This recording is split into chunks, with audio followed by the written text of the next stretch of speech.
dentro de la genealogía de Jesucristo, hijo de David, el hijo de Abraham. Abraham engendró a Isaac. Isaac engendró a Jacob. Jacob engendró a Judá y a sus hermanos.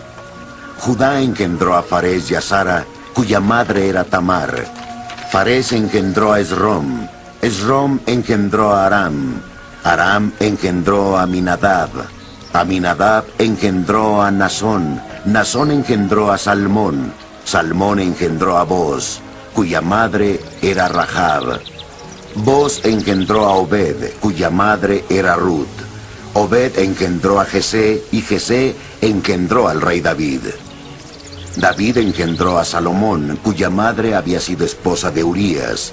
Salomón engendró a Roboam. Roboam engendró a Abías. Abías engendró a Asá. Asá engendró a Josafat. Josafat engendró a Joram. Joram engendró a Osías. Osías engendró a Joatán. Joatán engendró a Acaz. Acaz engendró a Ezequías. Ezequías engendró a Manasés. Manasés engendró a Amón. Amón engendró a Josías. Y Josías engendró a Jeconías y a sus hermanos cuando la deportación a Babilonia. Después de la deportación de Babilonia, Jeconías engendró a Salatiel. Salatiel engendró a Zorobabel. Zorobabel engendró a Abiud. Abiud engendró a Eliakim. Eliakim engendró a Azor. Azor engendró a Sadoc. Sadoc engendró a Akim. Akim engendró a Eliud. Eliud engendró a... Eleazar. Eleazar engendró a Matán. Matán engendró a Jacob. Jacob engendró a José, el esposo de María, del cual nació Jesús, llamado Cristo. La generación de Jesucristo fue de esta manera.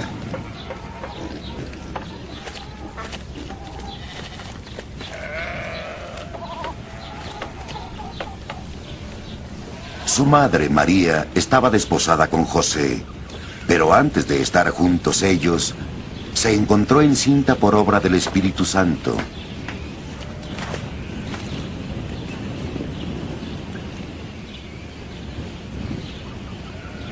Como José, su esposo, era un hombre justo y no quería ponerla en evidencia, resolvió repudiarla en secreto.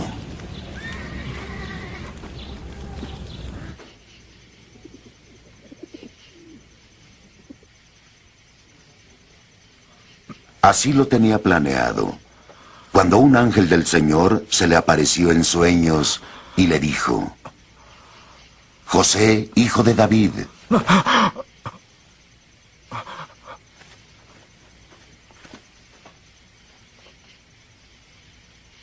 no temas recibir en tu casa a María, tu esposa, pues lo concebido en ella es obra del Espíritu Santo.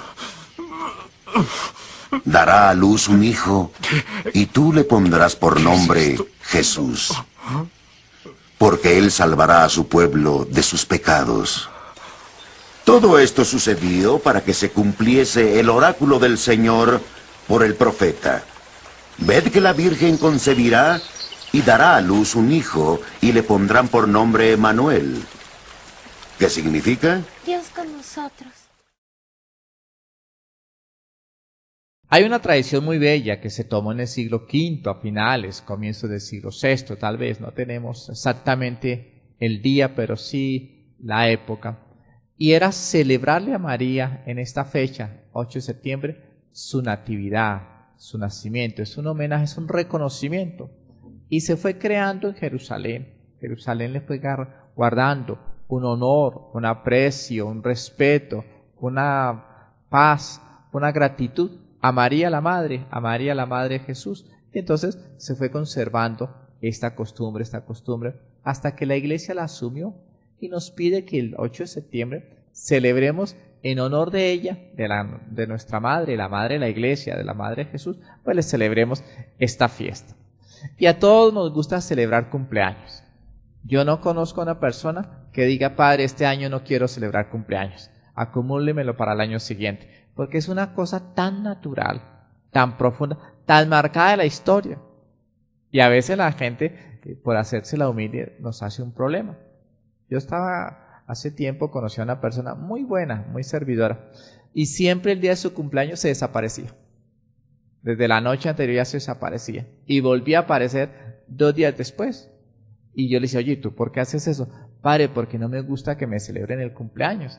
Pues eso era mentira. Se le aplazaba el cumpleaños. Ya sabíamos que él se desaparecía 2 días, entonces le celebramos dentro de 3 días. Es decir, nunca se escapa. Lo mejor es que sea la fecha, la ocasión, el momento. Pues hoy estamos celebrando a María. Pero ¿cómo la celebramos? La celebramos, y aquí viene la diferencia a nuestros cumpleaños, la celebramos recordando al Hijo. Nosotros no vamos a celebrar un cumpleaños a una persona, a la madre, al padre, al hijo, al esposo, a la esposa, usted diciendo, bueno, entonces recordemos a la suegra. No, yo creo que no. Entonces recordamos a la persona y le damos el regalo para esa persona. Hoy celebramos a María en su natividad recordando al Hijo. Y nos han regalado una página hermosa que está en el capítulo 1 de Mateo. Y Mateo es el evangelio que pudiéramos llamar el evangelio del Emanuel, del Dios con nosotros. Y se nos dice que el título que apareció allí, que estaba yo leyendo, dice genealogía de Jesucristo.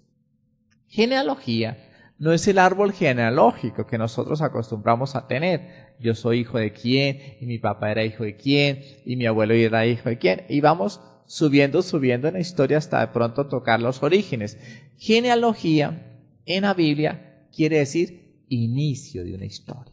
Y Jesús hace parte, y Mateo, por todas las formas, nos hace entender, con toda esta lista de nombres, en total fueron 42 nombres, es decir, 42 historias, agrupadas en 3 grandes núcleos, en 3 grandes experiencias de 14. 14 es un número fundamental en la Biblia. 14 quiere decir 2 veces 7, y 2 veces 7 quiere decir pues la historia plena, la historia permanente, la historia que permea a Dios todos los días. Y por eso nos hace subir hasta Abraham. Y dice, Abraham es con el que Dios comenzó una historia maravillosa que se llama la historia del pueblo de Israel. Y a lo largo de esa historia fueron apareciendo rostros distintos, rostros masculinos, la gran mayoría. De toda esa lista, 3 eran solo mujeres, el resto pues varones. Y rostros que no todos eran los más santos. Si ustedes se ponen en algún día, que es complicado, pero puede ser una tarea, yo sé que los oyentes de la emisora son muy juiciosos, muy consagrados a la espiritualidad y a la lectura bíblica, si colocan a leer, pues no todos los nombres que están allí eran los mejores, no eran los de mostrar, los de gala del pueblo de Israel, sino que la genealogía de Jesús cuenta la historia como la historia es, sin apariencias, sin engaños, sin ocultar cosas, sin que no se descubran situaciones. Hubo hombres virtuosos y hubo hombres que se alejaron de Dios. Hubo mujeres maravillosas. En esa lista pequeña de 3 solamente que nombra, hubo mujeres maravillosas, pero hubo otras mujeres que llevaron una vida que lastimaba la dignidad de la persona en ese momento, principalmente la mujer. Pero allí se va construyendo y se va como tejiendo y se va creando un hilo conductor para ir mostrando desde Abraham hasta Jesús. Se hace una historia. Una historia que tiene un sentido nuevo en el proyecto de Dios. Y ese proyecto de Dios se hace evidente en el nacimiento que se produce en el vientre virginal de María, en ese vientre santo con el poder del Espíritu Santo. Y hoy le corresponde a José tener como ese faro, como esa luz, como esa serenidad, como esa claridad para cuidar ese hogar. Y entonces Dios le habla a José de que haga las veces de protector, de amparo, de refugio, de seguridad. No puede José abandonar a María, no puede José abandonar ese pacto que habían ellos realizado, que ya estaban cumpliendo, que en un futuro cercano se iban a casar. Por eso decía, están desposados, están en compromiso. Ya no lo puede abandonar. ¿Por qué? Porque Dios va a estar con José. Y al estar José cuidando de esta virgen, al estar José cuidando de esta criatura que viene en camino, se está construyendo una historia plena, perfecta, maravillosa. Y a esa historia, a esa lista de 42 referentes, faltaba el más importante, y tal vez estaba en todos, pero había que hacerlo explícito, y era el Espíritu Santo. Y es el Espíritu Santo el que le da toque, diferencia, distinción, unidad y claridad a nuestra historia personal. Sin el Espíritu Santo nuestra historia se convierte en rutina, en repetición, en mirar el calendario y decir un día más y en estar contando como si estuviéramos en una situación de dolor y cuántos días faltan para el año. No, eso no nos interesa a nosotros. A nosotros lo que nos interesa es hoy cómo vas a vivir el poder del Espíritu Santo. No cuántos días faltan para que se acabe el año, sino cuántos instantes tienes hoy para vivir y permear y dejar que tu historia sea una historia nueva, una historia diferente, una historia de salvación, porque el Espíritu Santo habita en ti. Y eso se logrará porque tú tienes al Dios con nosotros. Es un Dios que camina entre nosotros. Es un Dios que no se hace distante ni lejano. Es un Dios que se hace compañero entre nosotros y le da un rumbo, un significado, una nueva dimensión, una nueva realidad. Coloca la vida en una situación distinta, en situación de servicio, de generosidad, de amor y ante todo de espiritualidad.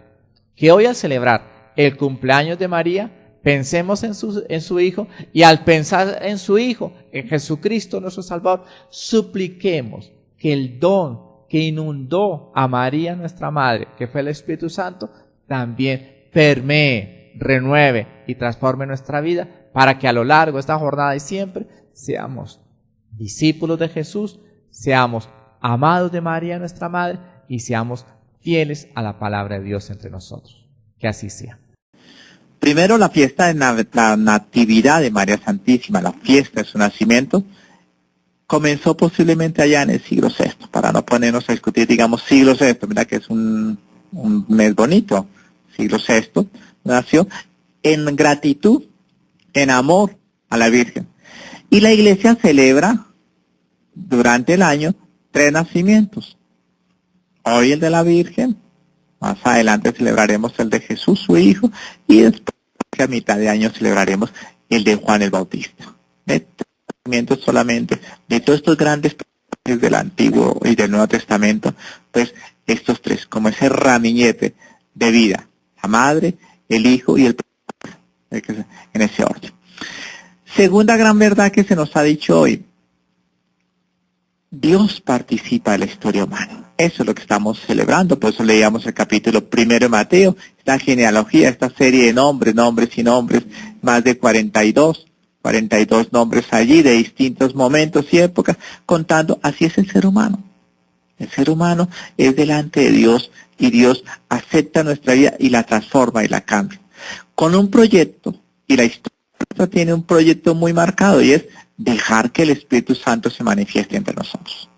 Una vida sin Espíritu Santo es una vida de rutina, una vida de cansancio. Y vamos a ver a lo largo del día gente sin Espíritu Santo, gente sin esperanza, gente cansada, gente que nada le gusta ni nada le agrada.